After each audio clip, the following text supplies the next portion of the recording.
say you stop having chocolate from Monday. They stop having chocolate Monday. They are fighting very hard against their cravings on Tuesday. On Wednesday, they're having twice the amount of chocolate that they usually have. Okay, because the subconscious mind is used to something. Okay, because something called homeostasis doesn't want to change, and we are trying to force it suddenly, which we should never do, and without replacement, to do something that it doesn't want to do. It won't take it. And the subconscious mind never challenges it. It is much stronger than any of us. What we have to do is to know the rules of the subconscious mind, to apply them so that we can align their interests with ours. Now, the second thing is replacement. Anything that you take away should be replaced with something else. Okay? If I wanted to stop eating chocolate and I just stop eating chocolate all of a sudden, it wouldn't let me. Okay? But if I use first dark chocolate, and then less dark chocolate and more sweets, and then less sweets and more sweets without sugar, because I have done the change progressively, the subconscious mind will allow me to do that. When you want to stop smoking, you can't go from smoking 45 cigarettes a day to smoking 0. That's ridiculous. Don't even try. There's no point. Some people ask me, can you stop smoking in 1 hour? There's no point. It's not going to work in the way I understand things. Okay? Because the subconscious mind needs progressive replacement. Okay? If you try to do it in 1 hour, yes, certainly, we can force your subconscious mind to do a specific thing, but the results will be short-lived. Okay? Now, the third thing is that the goal that you have has to be realistic. Okay? If you try to do something that is impossible for you to do, and the subconscious mind knows it, it won't allow you to do it. Okay? So, the secret to do this, remember, I am a firm believer that we can do anything we want in life, but we have to do things progressively. And then, the trick to deal with this one is to set up the increments, small increments. We cannot go from doing what we do today to being Superman. We cannot go from working 6 hours to, I say now that I want to work 12 hours a day, and that's it. And I won't stop until I work 12 hours a day. It's not going to work like that. You have to work, if you want to work longer hours, just try to work 7, 8, 9, 10. You understand the concept. The last thing that is very important to remember is that the change that you want to do has to be biologically safe. Because remember what I said before, the main objective goal of the subconscious mind is to keep you safe and alive. Okay? The subconscious mind doesn't care for anything else.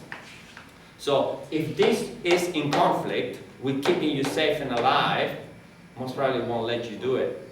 Okay? It doesn't mean that the people that do bungee jumping are fighting with the subconscious mind. There are a lot of different factors involved in that, which is the seek for pleasure, the rush of dopamine, comfort, and everything else. Okay? Much more complex than it seems at first. But it's very important to understand these very simple concepts. Now, to the solutions. I'm going to give you 10 points. 10 points, very easy to remember, very easy to understand, that will help you to deal with any addiction that you may have, or to give good advice to anyone around you that may have any addiction. Okay?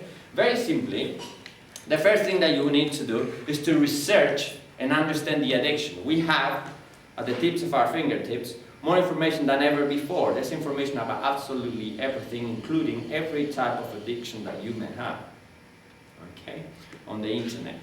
Now, the second one, why is number one so important? Sorry. Because if you don't understand the addiction, you can make mistakes. If you make mistakes, you will fail. If you fail, this will only reinforce in your mind the message that you're a failure.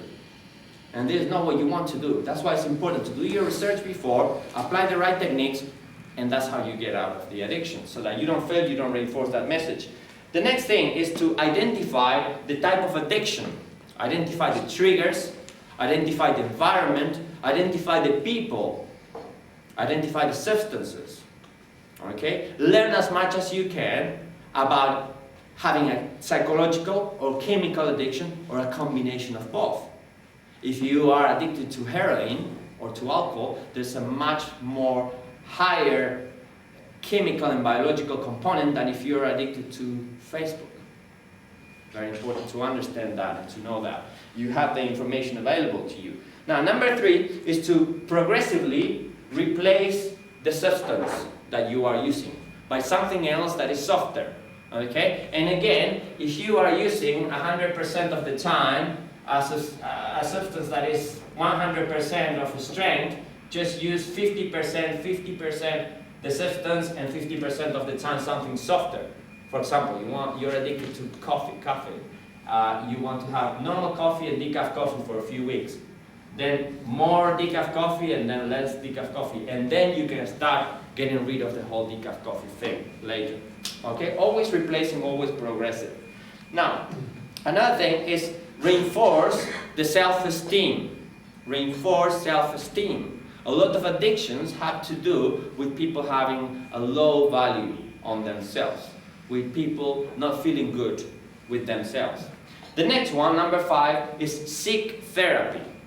I'm not going to talk about what I do again, but I strongly recommend you to look for the help of some good professionals that understand these issues, and they can help you with those things. If they understand things properly, hopefully, they will be able to give you explanations that are free of jargon. Hopefully, that's what I'm trying to do here today, giving you a good overview in which you can understand everything without using technical words. We could be talking about the frontal lobe, the cerebellum, and lots of different things and why things happen, but it's not your area of specialty. Anyone that is good enough in their job will be able to explain you what is happening in a very simple way. Now, the next one, only 2 minutes, will be eat well and sleep well. If you don't do this properly, yes, including you, Bella, she was like, If you don't eat properly or sleep properly, then we have a very bad foundation to begin with. Okay? Part of any rehab treatment is to have proper health in the first place. If we don't have that foundation, then we cannot build anything. The next thing is exercise. Exercise will also give you those feelings of pleasure that you get from the substance, and it will help you in many different ways that we cannot detail here because of lack of time. It will help you to feel better. It will complement all the other things that you're doing. It will help you to feel better about yourself. It will help you to feel better about your body. It will increase your sense of self-esteem as well. The other thing is hydration. Keep yourself hydrated. Drink plenty of water. This is important because we go through highs and lows of glucose throughout the day. The less we have, the better for you. The less likely you will be to be in a drop of glucose, drop of blood sugar, in which you will be more able and more inclined to go for whatever gives you comfort in that time. If you don't have those times, because you're keeping yourself well fed and well hydrated, then it will be easier for you.